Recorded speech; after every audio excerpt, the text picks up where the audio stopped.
బలియాగమైన యేసు నిన్ను స్తుతించకుండుటెలా,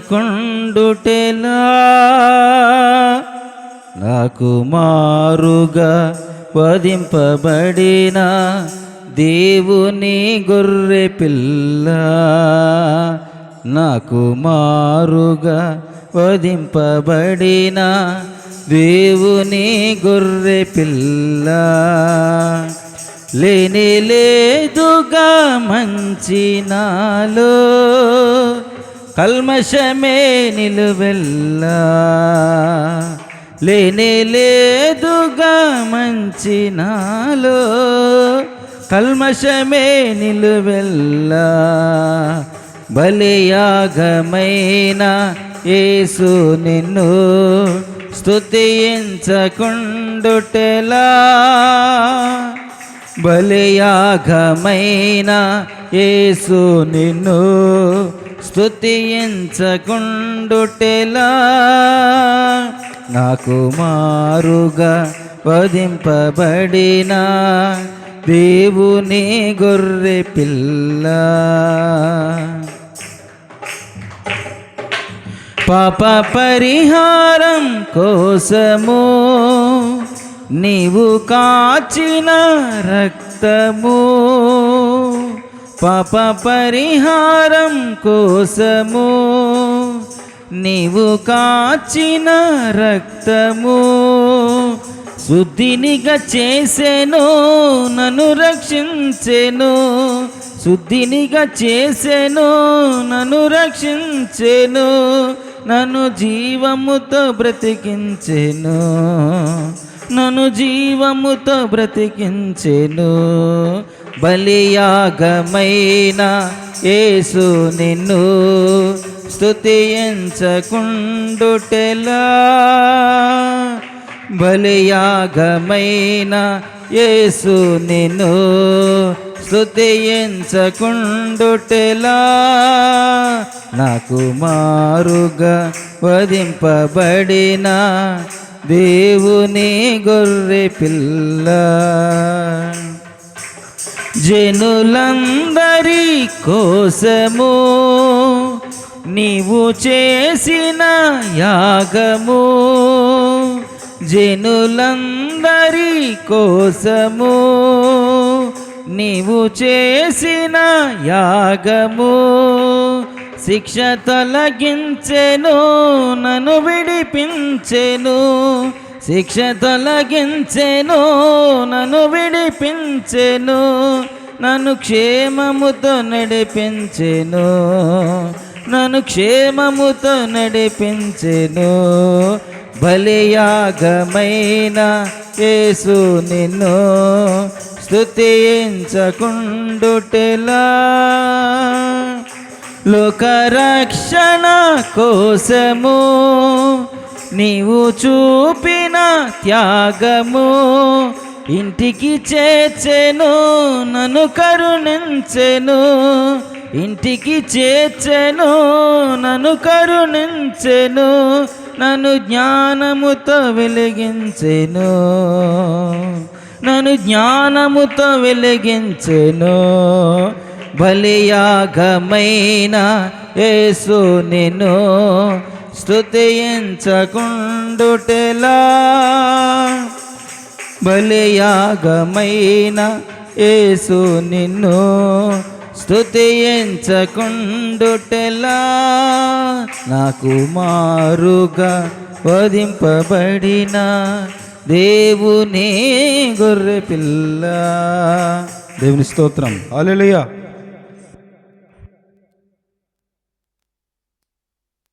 వర్లారా ఇప్పుడు వచ్చిన మీ అందరికీ నా ప్రత్యేకమైన వందనాలు. గడిచిన కాలం అంతా కృప చూపి సంరక్షించిన తండ్రి అయిన దేవునికి నా ప్రత్యేక స్తుతులు చెల్లిస్తూ ఉన్నాను. పరిశుద్ధ వారములో 3వ రోజున మనం ఉన్నాం.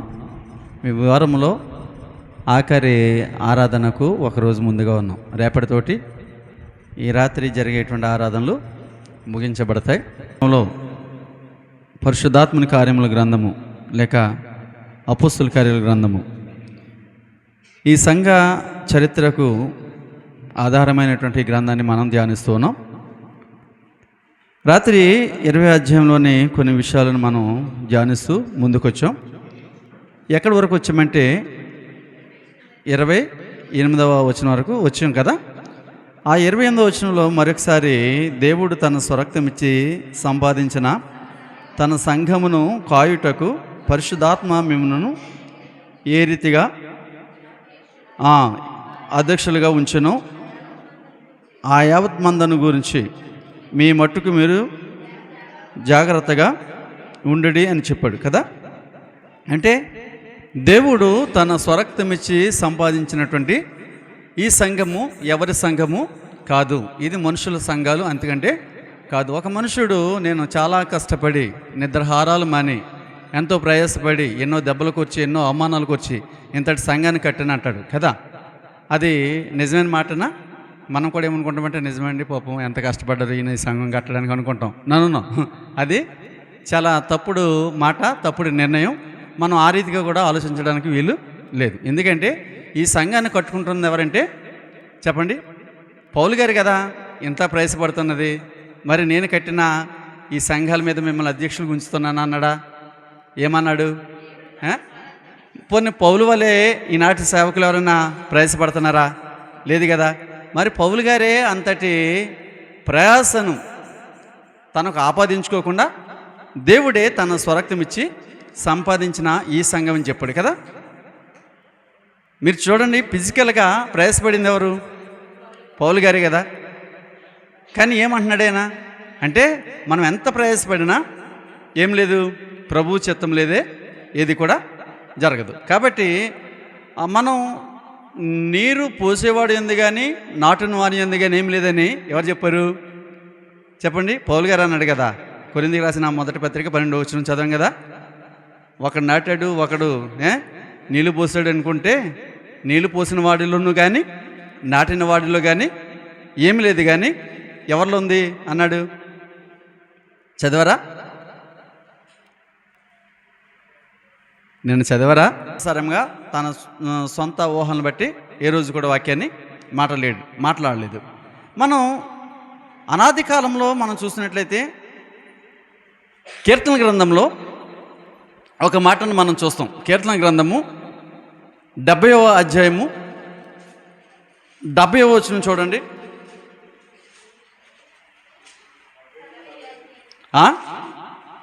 నాన్న 78 సారీ 70 నాన్న 78 70 చూడండి ఒకసారి. తన దాసుడైన దావీదును కోరుకొని గొర్రెల దొడ్లలో నుండి అతన్ని పిలిపించను. ఎక్కడి నుండి పిలిపించాడు? ఎవరిని? దావీదును. ఎక్కడి నుండి పిలిపించాడంటే గొర్రెల అంటే మందను మేపే అతన్నే కదా పిలిచింది. సరే పిలిపించను. పాడి గొర్రెలను వెంబడించుట మాన్పించి తన ప్రజలైన యాకోబును తన స్వాస్థ్యమైన ఇశ్రాయేలును మేపుటకై ఆయన అతన్ని రప్పించెను. అయితే అతడు వచ్చినప్పుడు ఏం చేశాడట చూడు. అతడు యథార్థ హృదయుడై వారిని పాలించెను, కార్యములందు నేర్పరి అయి వారిని నడిపించిన అన్నాడు కదా. ఎంత చక్కని మాట. అంటే సంఘము పట్ల, తన ప్రజల పట్ల దేవునికి ఉన్నటువంటి నిశ్చయత, సంకల్పం చూడండి. యాకోబును లేక తన ప్రజలైనటువంటి ఇజ్రాయేలును బలపరచడానికి ఎవరిని పిలిచాడంటే ఒక వ్యక్తిని పిలిచినప్పుడు ఆ వ్యక్తి కూడా ఎలా చేశాడు చెప్పండి? యథార్థ హృదయుడై. అంతేనా? యథార్థ హృదయుడైనా. అందుకనే మనం ఈ పత్రికల్లో పేతురు తన మొదటి పత్రికలు 5వ అధ్యాయం మొదటి నుండి కొన్ని వచనాలు ఏమని రాస్తాడంటే, పేతురు మొదటి పత్రిక 5వ అధ్యాయము, తోటి పెద్దను ఎలాగా క్రీస్తు శ్రమలను గూర్చిన సాక్షిని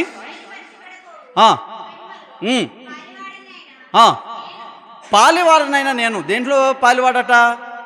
బయలుపరచబోయేటువంటి మహిమ ఏదైతే ఉందో ఆ మహిమలో పాలివాడు అయిన నేను మీలోని పెద్దలను హెచ్చరించుచున్నాను. ఎవరి గురించి, దేని గురించి, ఎవరిని హెచ్చరిస్తున్నాడు చెప్పండి? నేను తోటి పెద్దను, కలగబోయే మహిమలో పాలివాడను గనుక మీలోని పెద్దలను నేను హెచ్చరించుచున్నాను. చదవండి. బలిమి చేత కాక దేవుని చిత్త ప్రకారము ఇష్టపూర్వకంగాను దుర్లాపేక్షతో కాక సిద్ధ మనస్సును మీ మధ్యనున్న దేవుని మందను పై విచారణ చేసి దానిని కాయుడి అన్నాడు. అంటే ప్రభువునైనట్టు ఉండక మందకు మాదిరిగా ఉండు అన్నాడు. అంటే మీకు అప్పగింపబడినటువంటి సంఘానికి మనం ఎలా ఉండకూడదట? ఎలా ఉండకూడదు? ప్రభువులుగా ఉండకూడదు. ప్రభువులుగా అంటే అధికారిగా, గొప్పవాడిగా, నేనే ఈ సంఘానికి తలమానికం అన్నట్టుగా, నేనే ఈ సంఘానికి దిక్చూచి అన్నట్టుగా, నేనే లేకపోతే ఈ సంఘం లేదన్నట్టుగా చెప్తున్నాను కదా. ఏ వ్యక్తి కూడా సంఘంలో తనను తాను ఏం చేసుకోవడానికి వీల్లేదు, హెచ్చించుకోవడానికి వీల్లేదు. అందున సంఘ పెద్దలైన వారు, అంటే సంఘ పెద్దలు అంటే ఎవరంటే సంఘ పెద్దలైన వారు వాక్యం చెప్పేవారు కావచ్చు, పాటలు పాడేవారు కావచ్చు, ముందుండి ఆలోచన చెప్పేవారు కావచ్చు, ఎవరైనా కావచ్చు. ఇప్పుడు మనకంటే సంఘంలో కొంతమంది స్త్రీలను సంఘ పెద్దలు అంటూ ఉంటాను, కొంతమంది పురుషులను సంఘ పెద్దలు అంటూ ఉంటాను. అంటే నేను కూడా వారితో పాటు, నేను కూడా ఒకరిని, వారు కూడా నాతో పాటు ఒకరు. అలా మనం అందరం కూడా ఎలా ఉండకూడదంట? ప్రభు అయినట్టు ఉండక మందకు మాదిరిగా ఉండుడి. ప్రధాన కాపరి ప్రత్యక్షమైనప్పుడు మీరు వాడబారని మహిమ కిరీటంను పొందుదురు. ఎందుకంటే అలా చేయగలిగితే ప్రధాన కాపరి ఎవరు? ఇప్పుడు ప్రధాన కాపరి యేసుక్రీస్తు వారు ప్రత్యక్షమైనప్పుడు మనకు కలగబోయే మహిమను గురించి మనం అతిశయపడాలి, ఆనందపడాలి, ఆతురతపడాలి తప్ప ఇప్పుడు మనకు అప్పగించబడినటువంటి ఈ పరిచర్ని బట్టి మనం ఎంత మాత్రం కూడా ప్రౌడ్గా ఫీల్ అవ్వడానికి వీలు లేదు. నేను కాబట్టి నేనుంటేనే అనే మాట, ఆలోచన మన హృదయంలో కానీ మన జీవితాల్లో కానీ ఉండకూడదనే విషయాన్ని చెప్తున్నాం. అంత మాత్రం కాకుండా చిన్నలారా, మీరు పెద్దలకు లోబడి ఉండి మీరందరూ ఎదుటివాని ఎడల దీన మనసును వస్త్రమును ధరించుకొని మిమ్మును అలంకరించుకొనుడి. ఏం చెప్తున్నాడు? చిన్నవారులైనటువంటి వారు ఎవరికి లోబడాలన్నాడు? పెద్దలకు లోబడి ఉండాలి. అంత మాత్రం కాకుండా ఎదుటి వారిని ఎడల ఏ మనసు కలిగి ఉండాలన్నాడు? దేన మనసు కలిగి, అంటే ఆ దేన మనసు అనేటువంటి వస్త్రాన్ని మీరు ధరించుకొని మిమ్మల్ని మీరు అలంకరించుకున్నాడు. ఎందుచేతనంటే అహంకారులను ఎదిరించి దీనులకు కృప అనుగ్రహించును. ఎవరు? దేవుడు. దేవుడు ఎవరిని ఎదిరిస్తాడు అంటే అహంకారులను అనగదొరుకుతాడు, దీనులకు కృప అనుగ్రహిస్తాడు. కనుక ఆయన కృపకు, ఆయన అనుగ్రహానికి మన పాత్రలు అవ్వాలంటే ఎలా ఉండాలి? దీనులుగానే, లోబడి వారిగా, మాటను విని అంగీకరించేవారుగా, ఆయన మాట ప్రకారము మనము కార్యములు చేయవారుగా ఉండాలి తప్ప మనల్ని మనం హెచ్చించుకోవడం కానీ ఎదురాడే మనుషులకి కానీ ఉండడానికి వీల్లేదని చెప్తున్నాడు. అంత మాత్రమే కాకుండా ఇంకా కింద వచనంలో దేవుడు తగిన సమయం ముందు మిమ్మల్ని హెచ్చించినట్లు ఆయన బలిష్టమైన చేతి క్రింద దీన మనస్కులే ఉండాలంటున్నాడు. అంటే ఈ సంఘంలో సంఘాన్ని నడిపించే నాయకులు కానీ, సంఘ పెద్దలైన వారు కానీ, అలాగే సంఘంలో సంఘ సభ్యులైన వారు కానీ దేనికి లోబడి ఉండాలి? వాక్యమునకు లోబడి ఉండాలి. ఆ సంఘానికి ఏం చేశాడు చెప్పండి? ఇంకా కింద చూద్దాం. గనుక మీ చింత అవత ఆయన మీద వేయడి, మెలకువగా ఉండుడి. మీ విరోధి అయిన అపవాది గర్జించు సింహం వలె ఎవరిని మింగుదనని. కాబట్టి ఈ సంఘములో చేర్చబడిన మనము అంత జాగ్రత్తగా ఉండవలసిన వారమై ఉన్నాము. ఎందుకంటే ప్రియులారా, ఈ గ్రంథంలో పేతురు రాసినటువంటి ఆ మొదటి పత్రికలోనే ఒక చక్కని మాట నేను మీకు చూపించి ముందుకెళ్తాను. చూద్దాం ఒకసారి. తిమోతికి రాసినటువంటి పత్రికలో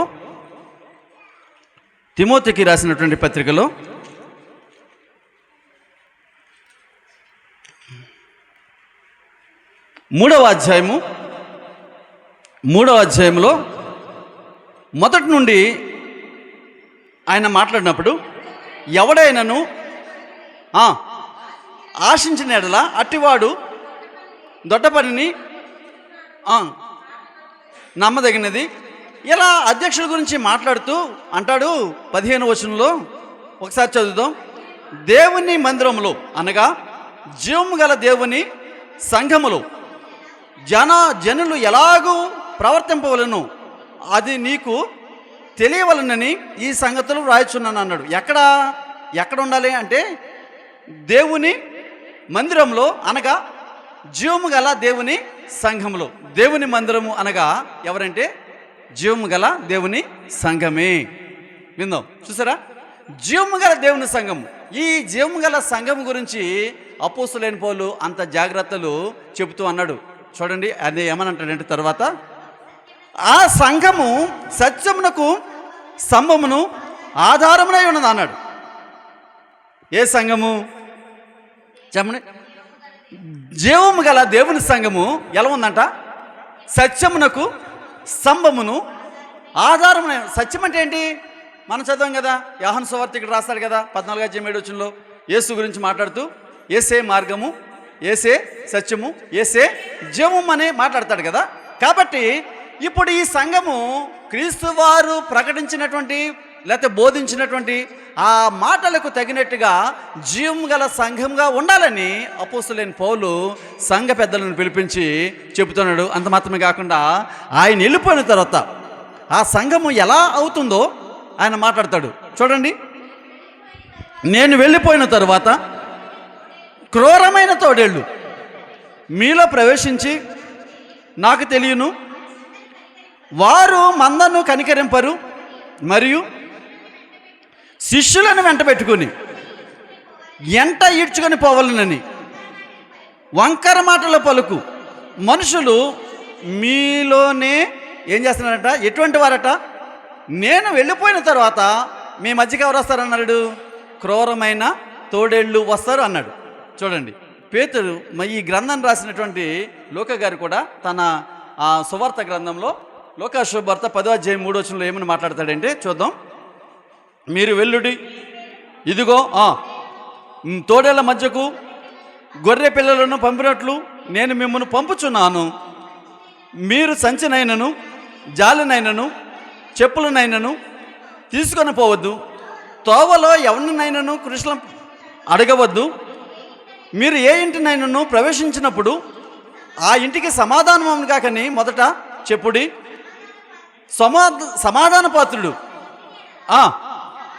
మీ సమాధానం మాత్రం మీద నిల్చును, లేని ఎడల అది మీకు తిరిగి వచ్చును. ఇటువంటి విషయాలు మాట్లాడుతున్నాడు. ఎందుకంటే ఈ పరిచర్య అప్పగింపబడిన తర్వాత, సంఘముగా రూపాంతరం చెందిన తర్వాత ఈ సంఘము మీద బ్రతకడానికి అనేక రకాల మనుషులు వస్తారు. వారు ఎటువంటి వారంటే చెప్పండి? వారు మందను కనికరించేవారు కాదు. ఏ విధము చేత నేను వారు జీవనోపాధి సంపాదించుకునే వారిగానే ఉంటారు తప్ప సంఘమునకు సరైనటువంటి జీవాహారంను పెట్టి పోషించేవారు కాదు. కనుక మీరు చాలా జాగ్రత్తగా ఉండవలసినటువంటి ఆవశ్యకత ఉందని చెప్తూ మాట్లాడుతుంటాడు. అంత మాత్రమే కాకుండా యోహాను గారు కూడా అంటాడు 10:12 యోహాను సువార్తికుడు, జీతగాడు గొర్రెల కాపరి కాడు గనక గొర్రెలు తనవి కానందున తోడేలు వచ్చట చూసినను గొర్రెలను విడిచిపెట్టి పారిపోవును. ఆ తోడేలు ఆ గొర్రెలను పట్టి చెదరగొట్టినన్నాడు. ఎవరు చెప్పండి? జీతగాడు. జీతగాడు అంటే ఎవరు? జీతగాడు అంటే ఎవరు? పాలేరు కాదు. ఇక్కడ మనం చూస్తున్నప్పుడు జీతగాడు అంటే ఎవరంటే సంఘ కాపరి కాదు. సంఘ కాపరి జీతగాడు ఎలాగవుతాడు? సంఘ కాపరి కాదు. జీతగాడు అంటే ఎవరంటే సంఘ కాపరికి జీతం లేదు. మీరు అనుకుంటున్నట్టు సంఘ కాపరికి జీతం లేదు. ఎందుకు లేదు జీతం చెప్పండి? ఎందుకు లేదు జీతం? జీతం అనేది ఎలా ఉంటుందంటే పర్టికులర్గా ఉంటుంది కదా. ఇప్పుడు పెన్షన్ ఉంది, అది ఏంటది? వారికి జీతం. ఎవరికి కదా? పెద్దవారికి జీతమే. మా జీతం ఇంకా రాలేదంటారు. మీకు తెలుసో తెలీదు అనుకుంటారు. మా జీతాలు ఇంకా రాలేదు, మా జీతాలు ఇంకా పడలేదు అనుకుంటారు. అది వారికి జీతం. కానీ సేవకుడికి నిర్దిష్టమైన జీతం ఉండదు. ఎందుకు ఉండదంటే ఎవరు మనసుకు తోసింది వారు ఇవ్వడమే. అంటే లేవీలకు దేవుడు ఏం పెట్టాడంటే ఒక విధి విధానాన్ని పెట్టాడు. కానీ ఆ విధి విధానం రాను రాను రాను రాను ఏమైపోయిందంటే మనుషుల కల్పనల చేత కొట్టివేయబడుతుంది. తర్వాత అపోస్తలుడైన పౌలు కొరింథీయులకు రాసిన మొదటి పత్రిక 16:2 చెప్పినటువంటి ఆ సందా విధానం ఏదైతే ఉందో అది ఎవరి కొరకు కాదు? సేవకుల కొరకు కాదు. మరి ఎవరి కొరకు అంటే యెరూషలేము వచ్చేటువంటి పరిశుద్ధుల కొరకు అనండి, లేకపోతే అక్కడ ఉన్నటువంటి పేదవారి కొరకు అనండి, అక్కడ ఉన్నటువంటి విధవరాళ్ళ కొరకు అనండి, అక్కడ ఉన్నటువంటి దిక్కుమాలిన వారి కొరకు అనండి, దాని కొరకు ఆయన ఆ కానుక నియమని చెప్పాడు తప్ప అది సేవకులకు కానే కాదు. కాబట్టి ఒక సేవకునికి నిర్దిష్టమైనటువంటి కానుకంటూ ఏదీ లేదు. మరి ఎవడీడు జీతగాడు అంటే చూడండి, ఒక సేవకుడు మన మధ్యకు వచ్చినప్పుడు మన సంఘ కాపరి కాదు, మనకు సంబంధం లేదు. మన మధ్యకు వచ్చినప్పుడు మనకి ప్రార్థన చేస్తాడు. ప్రార్థన చేసినప్పుడు ఏం ఆశిస్తాడు? ఎందుకు వచ్చాడు వాడు? చెప్పండి, ఎందుకు వచ్చాడు వాడు? మీ ఇంటికి ఎందుకు వచ్చాడు? వాడు కన్నా సంఘం కాదు, వాడు బాప్తిసం ఇచ్చిన కుటుంబం కాదు, వాడు ఏ రోజు వాక్యం చెప్పలేదు. కానీ మీ మధ్యకు వచ్చి మీకు ఏదో ప్రార్థన చేసి మీరిచ్చే కానుక కోసం చూస్తూ ఉంటాడు కదా. వాడికి ఎవరితో పని లేదు, మీరిచ్చే కానుకతోటి తప్ప మిగతా మీ మంచి చెడ్ల గురించి ఏమాత్రం కూడా పని లేదు కదా. ఇప్పుడు ఏదైనా మీ ఇంట్లో ఒక శుభకార్యం జరుగుతుంది, వస్తాడా? ఒకవేళ నువ్వు పిలిస్తే ఏం ఆశించి వస్తాడు? కానుక ఆశించానా? కానుక పెట్టకపోతే మరలా వస్తాడా? చెప్పండి. ఒక ఆయన, నేను ఎక్కడికో విజయవాడ వెళ్ళాను. విజయవాడతో ఇక్కడ మన సంఘంలో ఒక నాన్నగారు చనిపోయారు. చనిపోతే అక్కడ నేను ఫోన్ చేసి ఒక ఆయనకి, సార్ మీరు పలానా చోటకి వెళ్ళండి, ఇలాగ భూస్థాపిత కార్యక్రమం ఉంది, నేను అక్కడ విజయవాడలో ఉన్నానని చెప్తే ఆయన వచ్చి భూస్థాపిత కార్యక్రమం అయిన తర్వాత నన్ను పంపించండి అంటున్నాడు. నన్ను పంపించండి, నేను వెళ్ళాలంటున్నాడు. అంటే ఏంటి పంపించడం అంటే ఏంటి చెప్పండి? అసలు మన ఈ సంఘంలో నేను 2003 నుంచి చేస్తున్నాను. ఎప్పుడైనా ఎవరన్నా చనిపోయినప్పుడు భూస్థాపితం చేసినప్పుడు ఎవరి దగ్గర కానుకలు తీసుకోవడం చూసామా? పౌలు అంటాడు, నా పరిచర్య ఎటువంటిదో మీ మధ్య స్వీసాక్ష్యం చెప్పుకున్నాడు కదా. నేను ఎలా బ్రతికానో ఎలా చేశానో మీకు బాగా తెలుసు అన్నాడు. గమనించండి, అలా చెప్పగలిగే సాక్ష్యం కలిగి ఉండాలి సేవకుడు. ఈ సేవకుడు అనేవాడు ఏం చేస్తాడంటే, మందలో యాకోబు తన సహోదరుని దగ్గర నుంచి పారిపోయి ఎక్కడికి వెళ్ళాడు? మేనమామ ఇంటికి వెళ్ళిపోయాడు. మేనమామ ఇంటికి వెళ్ళిన తర్వాత అక్కడ బాగుపడి, దేవుని కృప వల్ల బాగుపడి మరలా తిరిగి వస్తున్నప్పుడు తన తమ్ముడు తిరిగి వస్తున్నాడు. యాసావు తనని ఎదుర్కోవడానికి వెళ్ళినప్పుడు భయపడుతూ వెనక వస్తున్నాడు యాసావు. ఎందుకంటే యాసావు దగ్గర పొరపాటు చేశాడు కదా యాకోబు. ఎందుకంటే యాసావుకి రావాల్సిన ఆశీర్వాదాన్ని యాకోబు ఏం చేశాడు? తస్కరించాడు. కాబట్టి ఆ భయం అతనికి ఉండిపోయింది. నేను మరలా నా స్వదేశానికి వెళ్తున్నాను. ఇప్పుడు నా స్వదేశానికి వెళ్తున్నప్పుడు నా అన్నగారు చూస్తే బహు బలం కలిగిన వాడు, బహు పలక్రమవంతుడు, బహు ధన అభివృద్ధి చెందినవాడు. అంత మాత్రం కాకుండా పశుపక్షాదులు విస్తారంగా విరివిగా ఉన్నాయి. కాబట్టి అన్ని విధాలు నా మీద అతను ఆస్తిపరుడుగా ఉన్నాడు. కాబట్టి అతని దగ్గర పనివారు ఉన్నారు, దాసులు ఉన్నారు, దాసదాసీలు ఉన్నారు. వీరందరితోటి నన్ను ఎదుర్కొని నన్ను ఏదైనా చేయొచ్చేమని చెప్పేసి భయపడుతూ వస్తూ ఉంటాడు. అయితే యాసవ్ అయితే నా తమ్ముడు చాలా కాలం తర్వాత తిరిగి వస్తున్నాడని అతనికి సాధారణమైనటువంటి స్వాగతం పలకడానికి ఎదిరినప్పుడు ఎక్కడో వెనక వస్తూ ఉంటాడు. అప్పుడు యాసవ్ వచ్చి అంటాడు, నైనా నువ్వేంటి మందకు వెనకాల వస్తున్నావు, కారణం ఏంటంటే అంటాడు, నైనా ఈ మందలో కుంటివి ఉన్నవి, గుడ్డివి ఉన్నవి, లేకపోతే ఏమి పాల గుడిసినవి ఉన్నవి, పెద్దవి చిన్నవి ఉన్నాయి, వీటినన్నింటినీ తోలుకుని వస్తున్నానని చెప్పేసి అంటాడు. కానీ అతని ఉద్దేశం అది కాదు. ఏంటి? ఎవరికి భయపడి? తనన్న ఏమైనా చేస్తాడేమని తన అన్నకు కొంత కానుక ముందుగా పంపిస్తాడు. ఈ కానుక నువ్వే ఉంచుకో, నన్ను దేవుడు విడిచిపెట్టలేదు. చూడండి, దేవుడు తన సేవకుడిని ఎప్పుడు కూడా విడిచిపెట్టాడు. కానీ ఈ సేవకుడు తనది కానీ దొడ్డెలో వచ్చేటువంటి లాభాన్ని ఏం చేయకూడదు? ఆశించకూడదు. మనం చాలామంది కష్టపడ్డ సేవకుడికి ప్రతిఫలం ఇవ్వడం అనేసి ఎవరినో ప్రేమించి ఎవరిని ఇస్తాం. అంటే మిమ్మల్ని నేను ఏమాత్రం కూడా దూషించాలని కాదు. ఎందుకంటే ఒక వ్యక్తి మన పొలంలోకి వచ్చి కష్టపడినప్పుడు ఆ వ్యక్తికి ఇవ్వడం మనిషి కూలి పని పక్క వారికి ఇస్తే మనకు ఆశీర్వాదమా? ఆలోచన చేయండి. మీ దగ్గర నేను ఎందుకు కానుకలు విరివిగా అడగనంటే మీరందరూ కష్టపడ్డవారే, కష్టపడితేనే మనకి ఆ రెక్కడితేనే డొక్కాడదనేటువంటి పరిస్థితులు మనకి. కాబట్టి మీరు కష్టపడి 200-300 సంపాదించుకుంటే దాన్ని వేరే ఉపాయంతో నేను మీ దగ్గర దోచుకోవడం నాకు భావ్యం కాదు. ఇది ఎరిగిన వాడిని కనుక నేను ఏ రోజు కూడా సంఘానికి భారంగా ఉండకుండా పరిచర్య కేవలము మీరు ఏమి పెడితే ప్రేమతో ఏమి పెట్టినా తిన్నాను. మీరు ద్వేషించి ఏమి పెట్టకపోయినా ఏం చేయలేదు. నేను ఎవరిని కూడా ద్వేషించలే. మీరు నన్ను తిట్టినప్పుడు పడ్డాను, పిలిచినప్పుడు పలికాను. నన్ను తిట్టారని చాలామంది నాకు చెప్పినప్పుడు నేను ఎవరి దగ్గర ఏమి వారు మాట్లాడలే. కాబట్టి ఒక సేవకుడికి మీరు పెట్టినా పెట్టకపోయినా పెట్టిన ఫలాన్ని మీరే పొందుతారు, పెట్టిన ఫలాన్ని కూడా మీరే పొందుతారు. కాబట్టి దాంట్లో నేను మీకు ఉత్తరవాదిని కాదు. కాబట్టి ఇక్కడ మనం మాట్లాడుతున్నప్పుడు జీతగాడు ఎప్పుడు కూడా నీ సమస్యలలో, నీ కష్టాలలో, నీ మంచిలో పాలు పంపులు పొందేవాడు కాదు. ఇక్కడ మనం చూసినప్పుడు ఈ కాపరి జీతగాడు కాదు. ఏ కాపరి? నీ సంఘానికి వాక్యం చెప్తున్న కాపరి జీతగాడు కాదు. జీతం అంటే ఎలాగొస్తుంది? పనికి తగిన ఫలితం ఏదైతే ఉందో నిర్దిష్టమైన ఫలితం, అది నీ మనసును బట్టి నీ స్థితిని బట్టి ఇచ్చేది. కాబట్టి అది సరైనంత జీతం అనడానికి వీల్లేదు. ఇక్కడ వాక్యం ఏమని మాట్లాడుతుందంటే ఎవరి గురించి మాట్లాడుతుంది వాక్యము అంటే తోడేళ్ళు మనసు కలిగినటువంటి సేవకులు. అంటే నీ పరిస్థితి ఎలాగున్నా వారికి ఏం కావాలి? ఫలమే కావాలి. నీ ఇంటికి వచ్చాం కాబట్టి, నీకు ప్రార్థన చేసాం కాబట్టి, నువ్వే స్థితిలో ఉన్నా అటువంటి వారు మందని ఏం చేయరు? ఎవరో చనిపోయి ఆ పుట్టుడు దుఃఖంలో ఉంటే ఏం కావాలంటున్నాడు ఈయన వచ్చి? కానుక అంటున్నాడు.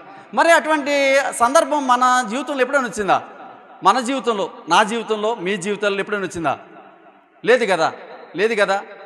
కాబట్టి ఇక్కడ చూద్దాం, వాక్యాన్ని చదువుదాం. కావున ఎక్కడికి వచ్చారా? అపోస్తలుల కార్యాల గ్రంథం ఎక్కడికి వచ్చారా?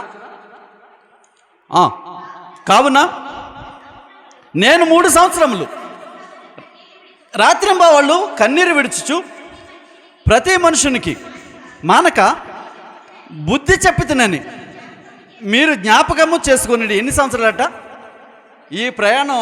ఎన్ని సంవత్సరాలు జరుగుతుంది?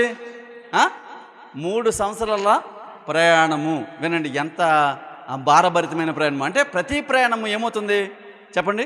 రెండో ప్రయాణం, మొదటి ప్రయాణం ఎంత? కొంచెం ఇంచుమించు 18 నెలలు అన్నాం కదా. రెండో ప్రయాణం 2.5 సంవత్సరాలు అన్నాం కదా. ఈ మూడో ప్రయాణము 3 సంవత్సరాలు పైబడి కొంచెం ఇంచుమించుగా 4 సంవత్సరాలు. అంటే ఇక్కడ ఉన్నటువంటి ఈ మాటను ఎక్కడ మాట్లాడుతున్నాడు? ఈ మాట ఎవరి మధ్య మాట్లాడుతున్నాడు? ఎవరి మధ్య మాట్లాడుతున్నాడు? ఎవరిని పిలిపించి? ఎక్కడికి పిలిపించి? ఎక్కడికి పిలిపించాడు? మిలేతుకు పిలిపించాడు కదా. ఎవరిని? సంఘ పెద్దల్ని కదా. మిలేతుకి పిలిపించాడు కదా. అంటే ఇంక యెరూషలేముకి రాలేదు ఆయన. ఓకే, యెరూషలేము అనకండి, ఓకేనా? యెరూషలేముకి రాలేదు. కాబట్టి ఈయన మాట్లాడుతూ అంటాడు, 3 సంవత్సరములు రాత్రింబగళ్ళు కన్నీళ్లు విడుచుచు ప్రతి మనుషునికి మానక బుద్ధి చెప్పుతునని మీరు జ్ఞాపకము చేసుకొని మెలకువగా ఉండుడి. ఇప్పుడు దేవునికిని ఆయన కృపావాక్యమునకును మిమ్మును అప్పగించుచున్నాను. ఆయన మీకు క్షేమాభివృద్ధి కలుగజేయటకును పరిశుద్ధపరచబడిన వారందరిలో స్వాస్థ్యం అనుగ్రహించుటకును శక్తిమంతుడు. ఎప్పుడు అంటే మనము ఆయన వాక్యమునకు అప్పగింపబడినప్పుడు. పేతురు అన్నాడు కదా, తగిన కాలమందు మీరు హెచ్చించబడినట్లు. ఎన్నో వచనం? ఎన్నో వచనం అది? 5వ అధ్యాయము 6వ వచనం కదా. మొదటి పత్రిక 5వ అధ్యాయం 6వ వచనం కదా. చదవండి మరొకసారి. దేవుడు తగిన సమయమందు మిమ్మల్ని హెచ్చించినట్లు ఆయన బలిష్టమైన చేతి కింద దేన మనస్కులై ఉండుడి. అంటే ఇప్పుడు ఆయన వాక్యానికి మనల్ని మనం అప్పగించుకుంటే, ఆయన బలిష్టమైన రెక్కల చోటున మనం ఎదిగి వర్దడానికి ఇష్టపడితే, మనల్ని మనం హెచ్చించుకోకుండా మనల్ని మనం రిక్తులను చేసుకుని. చూడండి, యేసుక్రీస్తు వారు కూడా ఎప్పుడైనా తనకున్నటువంటి అధికారం చేత కానీ, తనకున్నటువంటి బాహుబలం చేత కానీ తండ్రిని ఏనాడు కూడా ఏం చేయలేదు? అవమానపరచలేదు. ఏ సమయమైనా తండ్రి వారినే హెచ్చిస్తూ వచ్చాడు. ఒకవేళ ఇది నా తండ్రి చిత్తము కాకపోతే నేను చేయను, ఇది నేను ఏది చేసినా నా తండ్రి చిత్తం అంటే ప్రతి విషయంలోనూ తండ్రి చిత్తాన్ని నెరవేర్చేవాడుగా తనను తాను సాక్ష్యం ఇచ్చుకుంటూ వస్తూ ఉన్నాడు. కారణం ఏంటంటే ఏ వ్యక్తి అయినా తనను తాను తగ్గించుకున్నప్పుడు హెచ్చించబడతాడు అనేటువంటి మూలవాక్యాలు ఏవైతే ఉన్నావో వాటిని తన జీవితంలో నెరవేరుస్తున్నాడు అని చెప్పడానికి బైబిల్ చక్కని సజీవమైనటువంటి ఉదాహరణగా మనకు కనబడుతుంది. కాబట్టి అంటాడు, ఇప్పుడు దేవుని ఆయన కృపావాక్యమునకును దేవునికిని ఆయన కృపావాక్యమునకును మిమ్మల్ని అప్పగించున్నాను. ఆయన మీకు క్షేమాభివృద్ధి చేయుటకును పరిశుద్ధపరచబడిన వారందరిలో స్వాస్థ్యమును అనుగ్రహించుటకును శక్తిమంతుడు. మాట్లాడుతున్నాడు, నేను ఎవని ఎన్నినైనను బంగారంనైనను వస్త్రములనైనను నేను ఆశింపలేదు. నా అవసరముల నిమిత్తము నాతో ఉన్నవారి నిమిత్తము ఈ నా చేతులు కష్టపడినవన్నీ మీకే తెలియను. మీరును ఎలాగూ ప్రయాసపడి బలహీనులను రక్షింపవలననియు మాట్లాడతాడు. ఏమని? ఇదంతా ఎందుకు చెప్తున్నానంటే, నేను ఎందుకు ఇలా కష్టపడ్డాను, ఎందుకు ఇలా ప్రయాసపడ్డానంటే, నేను ఏ రీతిగా అయితే ప్రయాసపడి ప్రభు అనుగ్రహించేటువంటి ఆ జీవ కిరీటం కొరకు నేను నా గురిని కొనసాగిస్తున్నాను, అలాగే నా తర్వాత వచ్చేవారు కూడా ఆ రీతిగా నాకు మాదిరిగా తీసుకుని మీరు సంఘాన్ని కాపాడగలిగితే, నడిపించగలిగితే, పోషించగలిగితే దేవుడు ఆ కిరీటాన్ని మీకు కూడా ఇస్తాడు. ఏనాడు కూడా మీకు నేను భారం కలలేదంటాడు. ఎవరు ఎన్నినైనా, ఎవరు బంగారునైనా నేను ఆశించలేదంటాడు. ఎవరు వస్త్రాలను కూడా నేను ఆశించలేదంటాడు. మరి ఎలా బ్రతికాడు అంటే, రోజు కష్టపడే బ్రతికాడు అంటే నో, అవసరం వచ్చినప్పుడు కష్టపడుతున్నాడు. ఎవరన్నా పెడితే ఏం చేస్తున్నాడు చెప్పండి, తింటున్నాడు. మరి కానుక ఎందుకు నియమించాడు అంటే, ఈ కానుక తన కొరకు కాదు, ఎవరి కొరకు అంటే యెరూషలేములో ఉన్నటువంటి సంఘము కొరకు అనండి, లేకపోతే పేదలైన వారి కొరకు అనండి, లేకపోతే విధవరాలైన వారి కొరకు అనండి, లేకపోతే అక్కడికి ఆరాధనకు వచ్చిన వారికి భోజన పదార్థాలు అన్నిటి పరిచర్యలో పాలుపంపు పొందడానికి అనండి. అంటే వీరందరినీ కూడా ఏం చేస్తున్నాడు, పరిశుద్ధిని కార్యకలాపాల్లో ఏం చేస్తాడు, భాగస్వాములను చేస్తున్నాడు.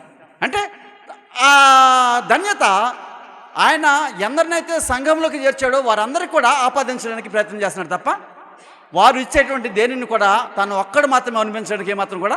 ఎందుకంటే అనేకమైనటువంటి కోట్ల రూపాయల ఆస్తిని తను విడిచిపెట్టి, తనకున్నటువంటి అధికారాన్ని విడిచిపెట్టి రిక్తహస్తాలతో ప్రభు పరిచర్య చేయడానికి వచ్చిన వాడికి ఏం కావాలండి?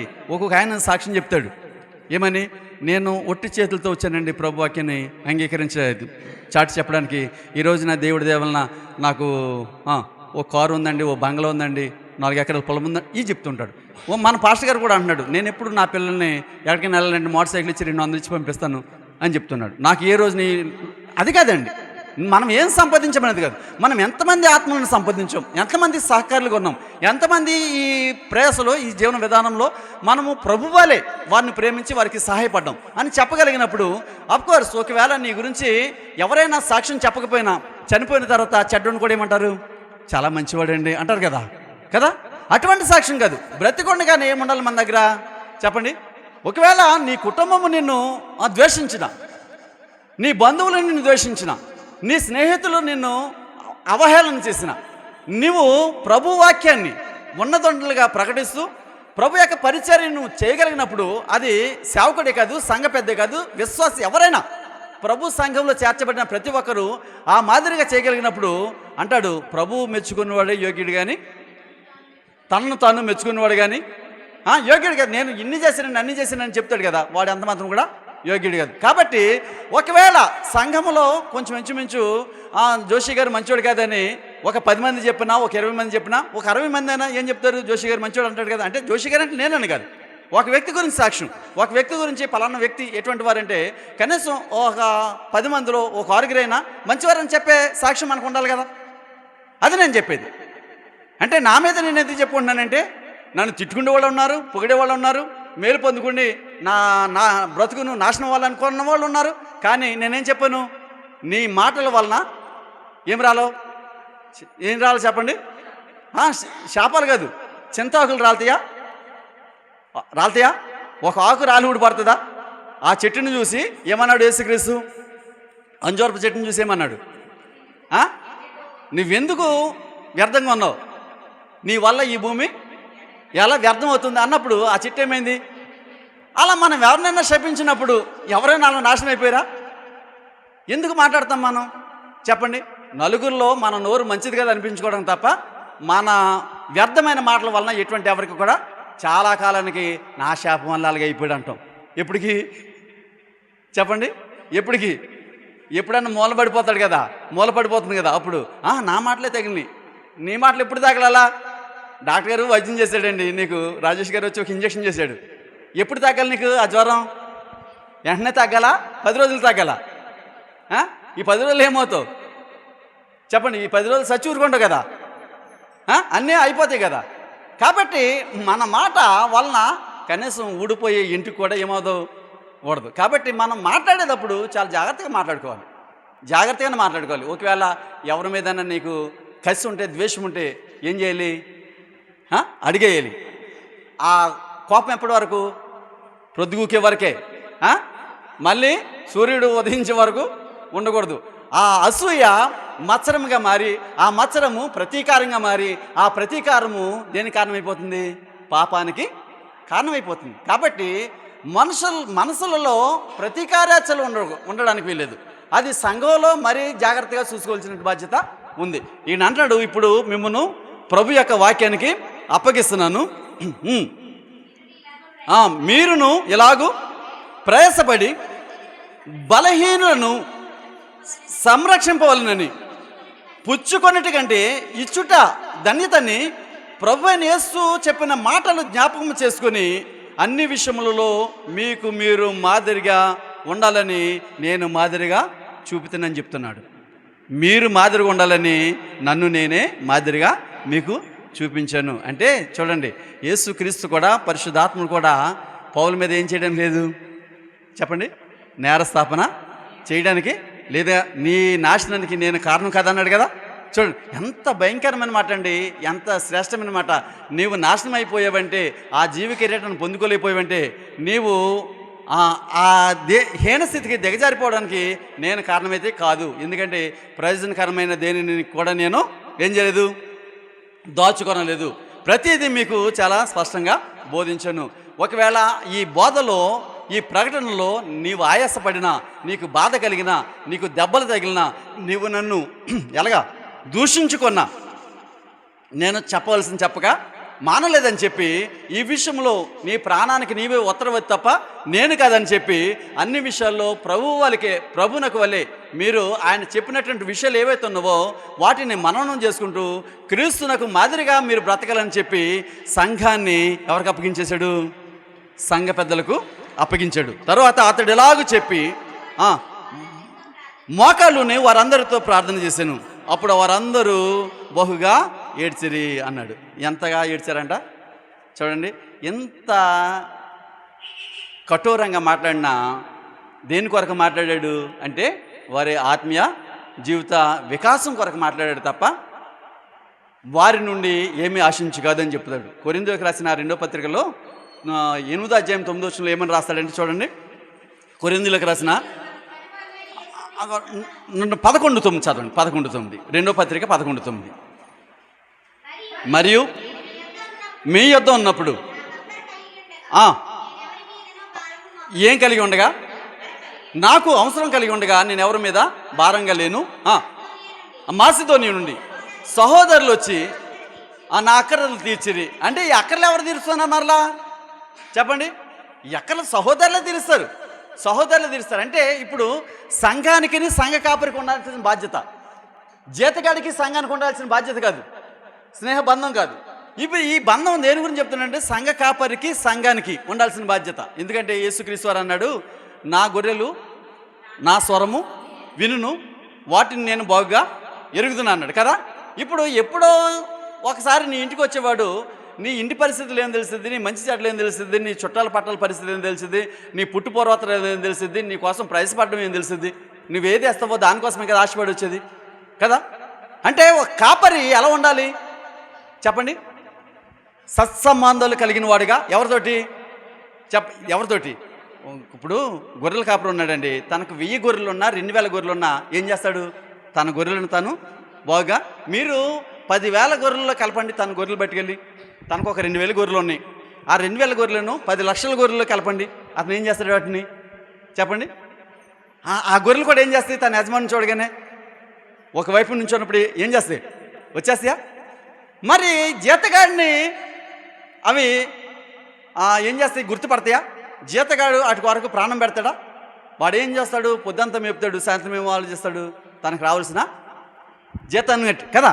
తను వడంబడికలో ₹1 దగ్గర ఊరుకుంటాడా? తెల్లారి మళ్ళా గొర్రెల దగ్గరికి వెళ్తాడా? వెళ్ళడు కదా. కాబట్టి జీతగాడికిని కాపరికిని ఉన్నటువంటి వ్యత్యాసాన్ని మనమే గ్రహించాలి. అందుకే పరిశుద్ధాత్ముడు సంఘములో మీరు చాలా జాగ్రత్తగా ఉండాలి. మీ మధ్యకు తోడేళ్ళు రాబోతున్నాయి, ఆ తోడేళ్ళు మిమ్మల్ని కనికరింపరు.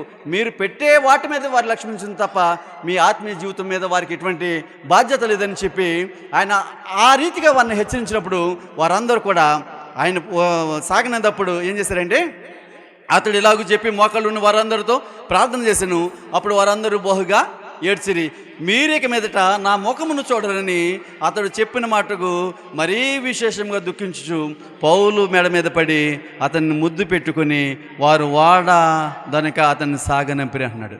ఏం చేశారట?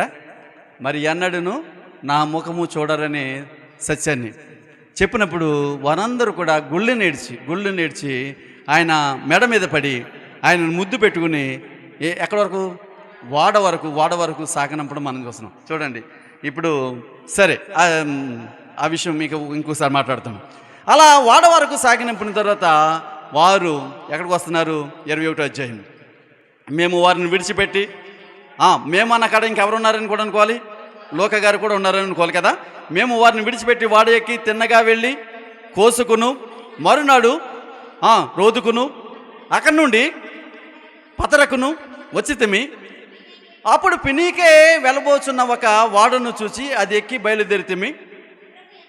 కొప్రకు ఎదురుగా వచ్చి, ఇప్పుడు ఎక్కడికి వచ్చేసింది మరలా?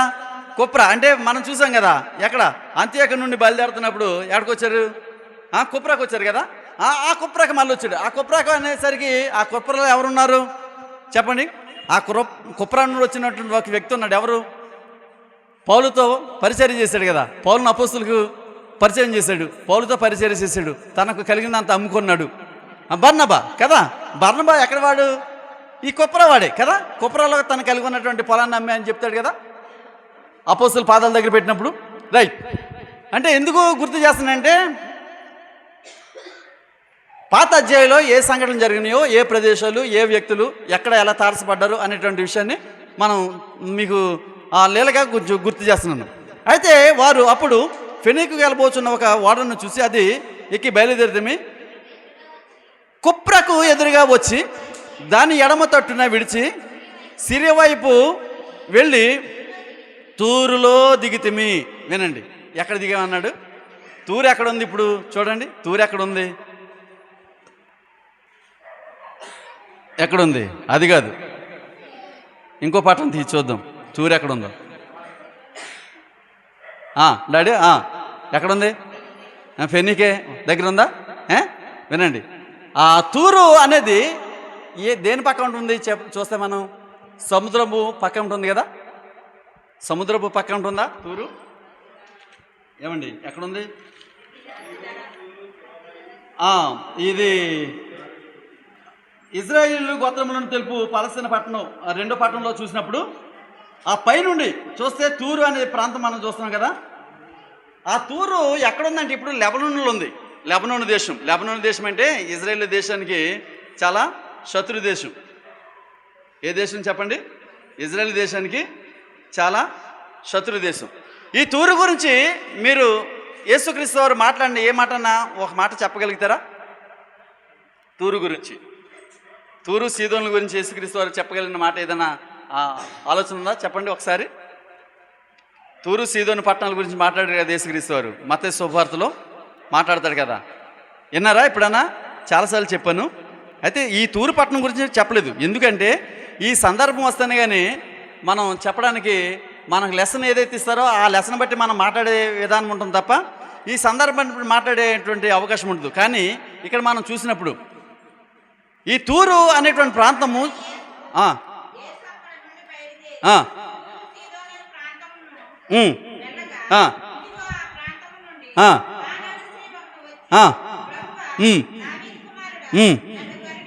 ఓకే. ఎన్నో అధ్యాయము? అంతకంటే ముందు కూడా ఉంటుంది తూరు గురించి. చాలా భయంకరమైన మాట మాట్లాడతాడు యేసుక్రీస్తు వారు. చూడండి 11వ అధ్యాయం 22 వచ్చింది చూడండి ఒకసారి. ఇక ఆ టైం ప్రొలాంగ్ అయిపోద్ది. కానీ ఎలాగా? విమర్శ దినమందు నీ గతి కంటే తూరు సీదోనుల పట్టణపు గతి వారవదగినదై ఉండును అన్నాడు. దేని గురించి? అయ్యో కొరాజీనా. పై వచ్చిన చదవండి. ఎన్నో వచ్చును? 21. కొరాజీనా గురించి, బెత్సైదా గురించి మాట్లాడుతూ మీ మధ్య చేసినటువంటి అద్భుతాలు ఎక్కడ చేస్తే? తూరు సీదోను పట్టణాల్లో చేసినట్లయితే ఆ పట్టణములు ఎప్పుడో మారు మనసు పొందునన్నాడు కదా. వినండి, ఈ తూరు ఎటువంటిదంటే ఈ తూరు ప్రాచీన కాలంలో గొప్ప వాడరేవు కలిగినటువంటి పట్టణంగా ఉంది. ఈ ప్రాచీన కాలంలో ఎటువంటి వాడరేవు పట్టణం ఉంది? గొప్ప ప్రాచీన ప్రాంతంలో గొప్ప వాడరేవు కలిగిన పట్టణంగా ఉంది. అంత మాత్రమే కాకుండా ఈ తూరు ప్రపంచ దేశాల నుండి వర్తక వ్యాపారాలు సంబంధాలు కలిగిన దేశంగా ఉంది. ఈ తూరు ఎలా ఉందంటే ప్రపంచంలోనే సుసంపన్నమైనటువంటి రాష్ట్రంగా ఉంది. ప్రపంచంలోనే నేను చెప్తాను కదా, ఈ పట్టణాలు చాలా ప్రాముఖ్యమైన వాటినే బైబిల్ గ్రంథంలో మనకి చూపించడం జరుగుతుంది. చాలా నార్మల్ ప్రదేశాలను చూపించడం లేదు. ఆయన చూపించినటువంటి ప్రతి పట్టణానికి చాలా చరిత్ర ఉంటుంది. మీకు ఒకసారి అవసరమైతే ఆ పట్టణంలో ఉన్నటువంటి ఆ దేశాల గురించి వాటి చరిత్ర చెప్పమంటే మళ్ళీ ఒక సంవత్సరం చెప్తాను. ఆ పట్టణాల గురించి, ఆ దేశాల గురించి, వాటి చరిత్ర గురించి చెప్పమంటే ఇది చూసినప్పుడు ఆ యొక్క తూరు ప్రాంతము, ఆ తూరు ఒక రాష్ట్రము లేకపోతే పట్టణం అనండి, అది బాగా విలాసవంతమైన పట్టణం చేత ఆ పట్టణంలో అనేక దేశాల వారు వర్తక వ్యాపారులు కలిగి ఉండడం చేత దానికి కలిగినటువంటి ధన ప్రాప్తిని బట్టి ఎంతో వెర్రవీగుతున్నట్లుగా మనం చూస్తాం చరిత్రలో. దీని గురించి యెషయా గ్రంథకర్త 23వ అధ్యాయంలో ఆ తూరు దేశం గురించి, నాశనం గురించి మాట్లాడతాడు. యెషయా గ్రంథకర్త 23వ అధ్యాయంలో మీరు చదవక్కర్లేదు, మీరు అదంతా చదివితే మనం టైం సరిపోదు. 23వ అధ్యాయం అంతా చదువుకోండి ఒకసారి.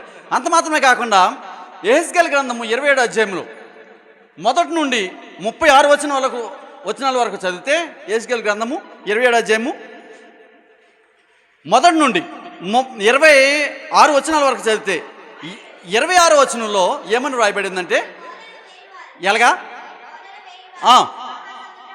మహాసముద్రంలోనికి నిన్ను త్రోయగా తూర్పు గాలి నిన్ను ఏం చేయను, బద్దలు చేయను.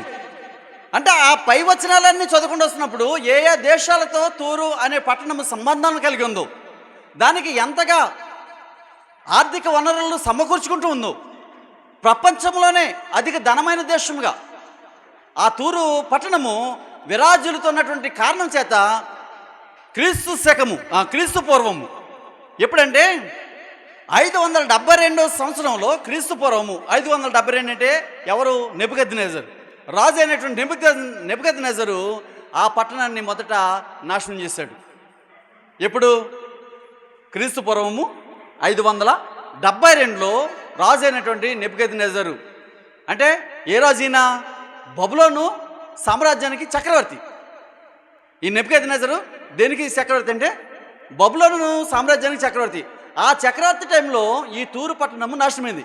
అంత మాత్రమే కాదు, ఈ తూరు రాజు హేరాము అనేటువంటి ఆయన యెరూషలేము మందిరం కట్టడానికి తాను సరళమాను వృక్షాలను, కొంత బంగారాన్ని, కొంత వెండిని సొలొమోనుకు పంపించినట్లుగా మనం చూస్తాం. ఎందుకంటే ఆయన దావీదు మహారాజుతో మంచి స్నేహ సంబంధాలు కొనసాగించిన వాడిగా ఉన్నాడు. తర్వాత తదనంతరము సొలొమోను మహారాజు మందిరం కడుతున్నప్పుడు ఆ మందిరం కట్టడానికి సరళమాను వృక్షాలను, తర్వాత దేవదారు వృక్షాలను, అంతకుమించి మిగిలిన వెండిని, బంగారాన్ని ఈ దేవాలయము నిర్మాణంలో అతను సహకారిగా ఉన్నట్లుగా మనం చూస్తాం. అంటే మిగిలిన వెండిని, బంగారాన్ని ఇచ్చాడంటే ఆ పట్టణం ఎంతగా అభివృద్ధి చెందిందో. 27వ అధ్యాయం ఇది యెహెజ్కేలు గ్రంథం 27వ అధ్యాయం మొదటి నుంచి చదివితే, మీరు రేపు పొద్దుట చదవండి, ఆ పట్టణము ఎటువంటి దేశాలతో వర్తక వ్యాపారం కలిగి ఉందో మనం చూస్తాం. రేపు చదవండి, ఎందుకంటే అన్ని వచనాలు చదవాలంటే కష్టమైపోతుంది కనుక మీకు లీలగా ఇస్తున్నాను. తర్వాత 23వ అధ్యాయం యెషయా గ్రంథం కూడా చదవండి. ఆ పట్టణం గురించి ఎంత భయంకరమైనటువంటి చేదు విషయాలను ఆయన ప్రస్తావిస్తూ చూస్తాం. అయితే ఇంత మేలు చేసినటువంటి ఆ తూరు పట్టణము హేరాము యొక్క చరిత్రలో, సొలొమోను యొక్క చరిత్రలో మనం చూసినప్పుడు మరి ఆ పట్టణం ఎందుకు నాశనమైంది అంటే అధిక గర్వం చేత 572లో ఎవరితో నాశనం చేయబడింది చెప్పండి? నెబుకద్నెజరుతో నాశనం చేయబడింది. అంత మాత్రమే కాకుండా మనము పాడతాం కీర్తన పుస్తకంలో 332వ కీర్తన. ఏం పాట కదా? అపరాధిని యేసయ్య కృప చూపి బ్రోమేనం కదా. ఆ పాట చక్కగా 332 కీర్తనలో మనం చూస్తాం. అదే 332లో ఎవరు? ది గ్రేట్ అలెగ్జాండర్ ఉన్నాడు కదా, ఆయన సమూల ధ్వంసం చేశాడు. దేన్నంటే ఈ తూరు ప్రాంతాన్ని. ఇప్పుడు 332లో ఈ తూరు పట్టణాన్ని ది గ్రేట్ అలెగ్జాండర్ సమూల ధ్వంసం అంటే నామరూపాలు లేకుండా అయిపోయింది. నామరూపాలు లేకుండా అయితే అది ఈ రోజున ఎలా పిలబడుతుంది అంటే వలలు వేసే ప్రాంతంగా పిలబడుతుంది. చేపలకు వలలు వేసే ప్రాంతంగా ఆ పట్టణము నాశనం అయిపోయి ఎలా ఉందంటే సూర్ అనేటువంటి వాడరేవు పట్టణంగా పిలబడుతుంది ఇప్పుడు. ఆ ప్రాంతం అంతా కూడా కేవలము ఆ సౌందర్యం అంతా పోయింది, ఆ ఆస్తి అంతా పోయింది, ఆ కళలన్నీ పోయాయి, ఆ వైభాగం అంతా పోయింది. ఈ రోజున ఇప్పుడు ఆ సముద్ర తీర ప్రాంతంలో బెస్తవారు ప్రాంతాల్లో వలలు వేసే ప్రాంతం ఎలా ఉంటుంది చూడండి. మీరు ఎప్పుడన్నా ఈ పోర్టుకి వెళ్ళినప్పుడు చూస్తే ఆ సముద్ర తీరాన్ని ఎలా ఉంటాయంటే చిన్న చిన్న పడవలు, చిన్న చిన్న ఏంటి గుడారాలు, అందవికారమైనటువంటి ఆ శరీరాలు, ఆ డ్రెస్సులు, ఎలాగా ఆ సముద్రంలో వేటాడే వారు ఎలాగుంటారు, వారి బట్టల విధానం ఎలా ఉంటుంది మనం చూస్తాం కదా చాలా విషయాల్లో. అలా తయారైపోయింది ఆ తూరు పట్టణం. ఎందుకంటే అటువంటి పట్టణము పౌలు వచ్చేసరికి అక్కడ కూడా ఏమైందంటే, ఈ చరిత్ర ఎంత ఏం చెప్తుందంటే అక్కడ కూడా సంఘాలు ఏర్పడ్డాయి. దేవుని స్తోత్రం చెప్తాం. అలా నాశనం అయిపోయినటువంటి ఆ పట్టణము పౌలు వచ్చినట్టుకి ఆ ప్రాంతాలన్నీ తిరుగుకుంటూ వచ్చినట్టుకి అక్కడ ఏమైంది, ఎందుకు అంటే మొదట యెరూషలేములోను, తర్వాత యోదయ సమరయలోను, ఆ తర్వాత అంత్యోక్య ఎక్కడి వరకు వెళ్ళింది ఈ సంఘ చరిత్ర అంటే సంఘ వైభవం ఎక్కడి వరకు వెళ్ళింది అంటే దమస్కు వరకు వెళ్ళిపోయింది కదా. దమస్కులోనే కదా ఎవరు ఈయన పట్టుబడతాం, ఎవరు, అందుకే కదా వెళ్ళాడు. దమస్కులో ఉన్న క్రైస్తవులను హింసించడానికి కదా వెళ్ళాడు. అంటే అంతటి ప్రాచుర్యం పొందింది క్రైస్తవ సమాజం. అప్పటికి ఆ తూరు పట్టణంలో కూడా ఎవరున్నారంటే విశ్వాసులు, సంఘము ఏర్పడింది. చదువుదాం. తూరుకు వచ్చితేమి అక్కడ వాళ్ళ సరుకు దిగుమతి చేయవలసి ఉండెను. చాలా టైం అయిపోయింది. మేము అక్కడ ఉన్న శిష్యులను కొనుక్కొని ఎవరున్నారు అక్కడ ఇప్పుడు ఆ తూరు ప్రాంతంలో. ఇంకొక మాట చెప్తాను. తూరు ప్రాంతము ఎవరికి పుట్టిన ఇల్లు అంటే ఆ తూరు పట్టణము యూదులు కాదు. ది గ్రేట్ భయంకరమైన లేడీ ఒకటి ఉంటారు పాత నిబంధనలు. భయంకరమైన లేడీ, విగ్రహారాధనకు ఆజ్యురాలు. ఎవరు విగ్రహారాధనకు ఆజ్యురాలు? ఎవరు? యెజబేలు ఈ పట్టణ నివాసే. వినండి, ఎవరు? యెజబేలు ఈ పట్టణ అంటే తూరు సీదోను పట్టణ నివాసే. తూరు సీదోను పట్టణాలను పరిపాలించినటువంటి రాజు యొక్క కుమార్తె ఈ యెజబేలు. చూడండి, అక్కడ నుండి వచ్చిందంటే అక్కడ విగ్రహారాధన ఎంత భయంకరంగా ఉందో ఆలోచించండి. ఎందుకంటే ప్రభువుని నమ్మిన వాడు ఎప్పుడైనా సరే, ఎప్పుడైనా అతను అతను ఎవరైనా కానివ్వండి, ఎంతటి అహంకారులైనా ఏదో ఒక క్షణాన్ని ఏం చేస్తారు, తనను తాను గర్వ మనిషి గద్దెలు దింపంటాడు కదా. రేయి పగలు నీ పద సేవే జీవదాయక చేయటం వెళ్ళిన పాటలో ఉంది కదా. గర్వ మనిషి గద్దెలు దించి గారులనైనా మేపవా గడ్డ అన్నాడు కదా. అంటే దేవుని వాక్యానికి లోబడిన వారిని ఆయన తప్పనిసరిగా ఏం చేస్తాడంటే గర్వం మనుస్తాడు. లోబడిన వారిని ఏం చేస్తాడంటే గర్వ మనిషి ఏం చేస్తాడంటే గడ్డి మేపిస్తాడు. అంటే ఉదాహరణకు నెబుకద్నెజరు ఏం చేశాడు, గడ్డి. ఎంతటి జ్ఞాని చూడండి.